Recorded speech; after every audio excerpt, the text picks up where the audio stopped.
To understand the history of Vatican City, we must first look back to its ancient origins. The area that now constitutes Vatican City was once a part of ancient Rome. It was known as the Vatican Hill, Latin, Mons Vaticanus, and was originally a marshy area on the west bank of the Tiber River. It was not a place of religious significance during the Roman Republic and early Empire. The rise of Christianity. The transformation of the Vatican Hill from a nondescript location to the spiritual heart of Christianity began with the rise of Christianity itself. In the early years of the Christian faith, Rome was a crucial center for the spread of Christianity.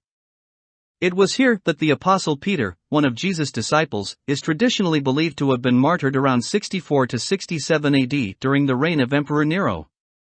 According to Christian tradition, Peter was crucified upside down at his own request, as he did not feel worthy to die in the same manner as Jesus. His tomb became a place of veneration for early Christians. Over time, a small shrine was built over the burial site, which marked the beginning of the Christian presence on the Vatican Hill. The Byzantine Influence. The fall of the Western Roman Empire in 476 AD did not diminish the importance of the Vatican Hill. The Byzantine Empire, which continued to rule the eastern part of the Roman Empire, exerted its influence in Rome and the Vatican. Pope Saint Symmachus, 498–514, was one of the early popes to build a church on the Vatican Hill. This church, known as the Old St. Peter's Basilica, stood for over a millennium and played a pivotal role in the development of the Vatican as a religious center. The donation of Pepin. In the 8th century, the Vatican's status underwent a significant transformation. Pepin the Short, king of the Franks, donated territories in central Italy to Pope Stephen II in 754 AD. This became known as the donation of Pepin and laid the foundation for the Papal States, a region where the Pope ruled as a temporal sovereign. The Lateran Treaty. The Papal States continued to evolve over the centuries, but the political landscape of Italy was in flux. In 1870, the Kingdom of Italy was founded, and Rome became its capital. The Papal States gradually shrank in size until the only territory remaining under papal control was the Vatican. This situation persisted until 1929 when the Lateran Treaty, also known as the Lateran Concordat, was signed between the Holy See and the Kingdom of Italy. This treaty recognized Vatican City as an independent state, thereby bringing an end to the Papal States' Vatican City as a sovereign state. With the signing of the Lateran Treaty, Vatican City officially became a sovereign state on February 11, 1929.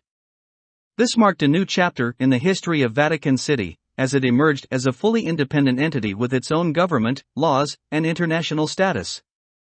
The creation of the Vatican City State. Pope Pius XI, who played a crucial role in the Lateran Treaty negotiations, saw the establishment of Vatican City as an opportunity to secure the independence and security of the Holy See. The newly created Vatican City State was granted sovereignty over its territory, which included St. Peter's Basilica and the Vatican Museums. Its borders were defined, and its status as a neutral entity in international conflicts was established. The Vatican's role during World War II. Vatican City's neutrality was put to the test during World War II. Pope Pius XII, who served as Pope from 1939 to 1958, faced the daunting challenge of navigating the Vatican through the turbulent waters of the war. The Pope took various diplomatic initiatives to promote peace and alleviate the suffering of war victims. Vatican City provided refuge to Jews and other persecuted individuals, earning the Pope both praise and criticism for his actions during this period. The Renaissance of Vatican City. After the conclusion of World War II, Vatican City experienced a renaissance. Pope Pius XII oversaw the reconstruction of the city and its cultural treasures, including the restoration of the Sistine Chapel ceiling by Michelangelo, one of the most famous works of art in the world. The Vatican Museums, which house an unparalleled collection of art and historical artifacts, expanded their collections during this time. The Second Vatican Council. In the early 1960s, the Catholic Church underwent a period of renewal and reform known as the Second Vatican Council, or Vatican II. This historic council, convened by Pope John XI and continued by Pope Paul VI, aim to address the challenges of the modern world and make the teachings of the Church more accessible to the faithful. Vatican II resulted in significant changes in liturgy, theology, and the Church's relationship with the contemporary world. Popes of the modern era. Throughout the 20th and early 21st centuries, Vatican City has seen a succession of popes who have played influential roles in shaping the course of the Roman Catholic Church and its interactions with the world. Pope John Paul II, who served from 1978 to 2005, was one of the most widely recognized and traveled popes in history. His papacy spanned the end of the Cold War and the fall of communism in Eastern Europe. Pope Benedict XVI, who succeeded John Paul II in 2005, brought a strong theological background to the papacy.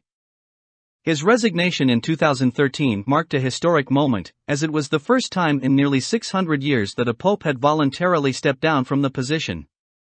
Pope Francis, elected in 2013, has been noted for his emphasis on social justice, environmental issues, and outreach to marginalized communities. His papacy has also seen a focus on reform within the Vatican itself, addressing issues of transparency, financial accountability, and curial reform. The Vatican today. Today, Vatican City stands as a symbol of faith, art, and history. Its historic and religious significance draws millions of visitors from around the world each year. The Vatican Museums, home to countless masterpieces, including the Sistine Chapel ceiling and Raphael's frescoes, remain a major attraction. St. Peter's Basilica, with its awe-inspiring architecture and religious importance, is a place of pilgrimage for Catholics and a marvel for all who visit. The Vatican's diplomatic role on the global stage is also noteworthy. It maintains diplomatic relations with numerous countries and international organizations, and the Pope serves as a spiritual leader and advocate for peace and justice worldwide. The history of Vatican City is a story of transformation, resilience, and unwavering faith. From its humble beginnings as a marshy hill in ancient Rome to its status as a sovereign state at the heart of the Catholic Church, Vatican City has